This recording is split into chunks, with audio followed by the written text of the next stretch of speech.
Hi, welcome to SBR Sports Picks. I'm Peter Loshak. Today is Thursday, April 6th, and this is the NBA Odds Couple Show for Thursday, April 6th. My partner, Mike Brenner, is out on an appointment, so I'll be flying solo today, but very thankfully, we have Big Al Mcmordie from BigAl.com. Always gives interesting analysis and, much more importantly, winning picks. Usually when we discuss the Thursday NBA card with him every Thursday. Al Mcmordie, how are you feeling about today's card? How are things going in general at BigAl.com?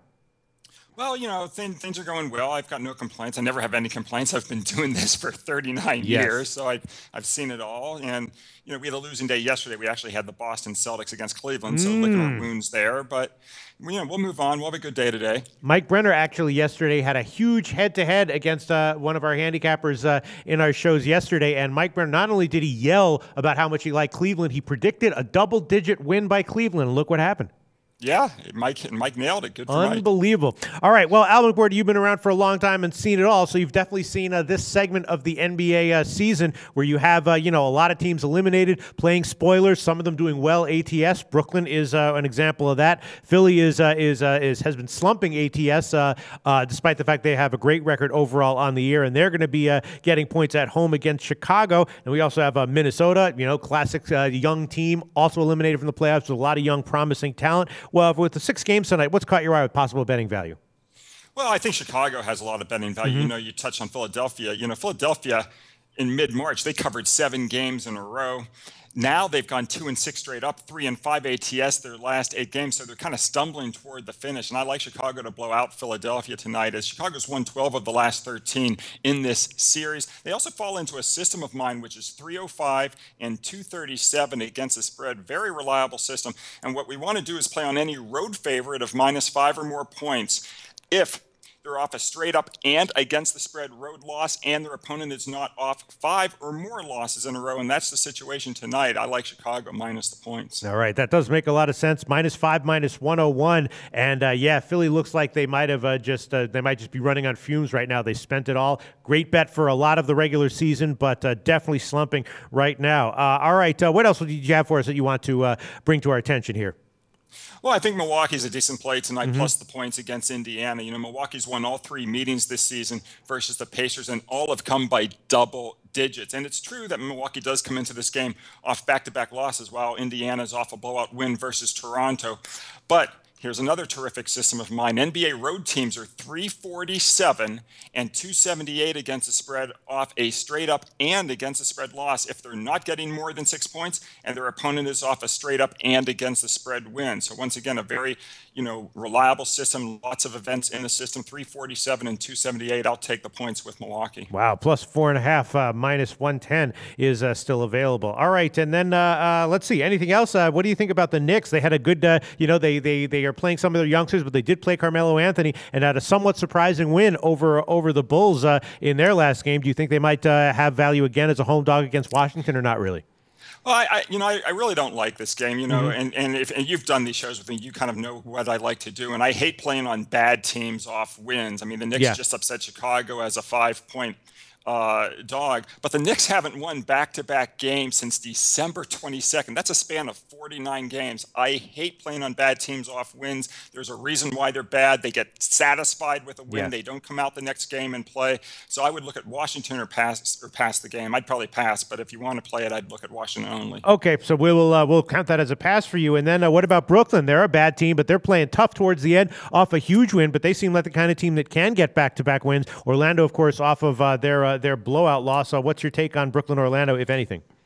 Well, you know, the thing here is, the key for me is they just scored 141 points in their last game against Philadelphia, and NBA teams off back-to-back wins that scored more than 116 in their previous game. Those teams are 50 and 86 against the spread if their opponent is off a straight-up defeat. So that's the situation here. So I actually would lay the points with Orlando. Orlando is off 5 straight losses, but they are playing with revenge from that 10-point loss a couple days ago to these, you know, Brooklyn Nets. I actually like Orlando here, and I'll count it as an official play. Oh, really? Okay, so let's see, -2.5, -105 at Pinnacle. And then I guess the only other games are Minnesota-Portland, and what else did we not talk about? And Atlanta-Boston, the big game Atlanta-Boston. That's an interesting game because Boston, of course, playing on a back-to-back, and Atlanta very rested. Boston has generally been slumping ATS, and of course did get beat down by the Cavs yesterday. I don't know. This is a bounce-back spot for Boston, or you think there's a hangover effect here and Atlanta comes in a good position?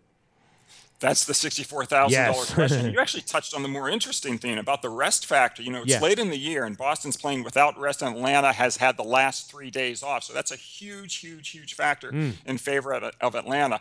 On the flip side, you've got Boston coming off their biggest emotional defeat of the season. So you really don't know how Boston's going to react to losing that game. I mean, that game was, for all intents and purposes, going to decide the #1 seed, which Boston really wanted. So, I'm unsure even of how Boston's going to react. And the other thing is that I tend to like playing on teams late in the season off blowout losses. They tend to do really well. But once again, I don't know how Boston's going to react off that blowout loss. I think the best thing to do here is stay on the sidelines. Okay, just pass on that one. And then Minnesota-Portland. Minnesota always seems on paper like a threat when they're getting points with all that talent on the roster. And Thibodeau, seems like the kind of coach who is going to have these guys playing tough, or at least try to get them to play tough to the very last second of the regular season. You have anything about Minnesota-Portland, or is that a pass as well? It's going to be a pass. I actually watched the game the other day. Minnesota was getting blown out in the second quarter by Portland. They then made a great, run in the third quarter to take the lead, and then it was nip and tuck the rest of the way, and then Minnesota won by a point when they didn't box out. At the end of that game, they should have won by 3 or 4 and covered. They were laying 1.5 or 2, but then they didn't box out. The other team missed a free throw, put it back in, and ended up losing by 1 in that game. I'm going to pass this game, but I think it'll be a great game to watch. All right, awesome. So Al Mcmordie from BigAl.com hitting us with 3 free picks today. Milwaukee plus the points, Chicago minus the points, and then Orlando -2.5 over Brooklyn. Al Mcmordie, thanks so much. And for anyone who wants to know more about what Al Mcmordie does at his website, BigAl.com, tell us about that. Well, folks can go to BigAl.com, and they can get not 1, not 2, not 3, but 4 free plays every single day. 2 from myself, 1 from Larry Ness, 1 from Scott Spreitzer. And then, of course, we've got 16 handicappers at the website. You can get all of our best selections. Just go to BigAl.com and click on Picks for Sale. There's baseball, hockey, basketball. I'm off to a 100% start this baseball season. Haven't lost a play yet. I've got a baseball winner going on Thursday. We also have a 3-game package in the NHL. I've been terrific in hockey over the years, so folks can go to BigAl.com and click on Picks for Sale. All right, that's all awesome. Al Mcmordie, thanks so much. Talk to you again very soon. Thanks, Pete. Well, this episode of The Odds Couple is over. But if you give us a like and click SBR's logo at the bottom of the screen to subscribe, then you'll get all the upcoming videos as soon as they come out. And don't forget to take advantage of our website. There's free picks, live betting lines, and sportsbook reviews and ratings guides, and a whole lot more. Check it out now.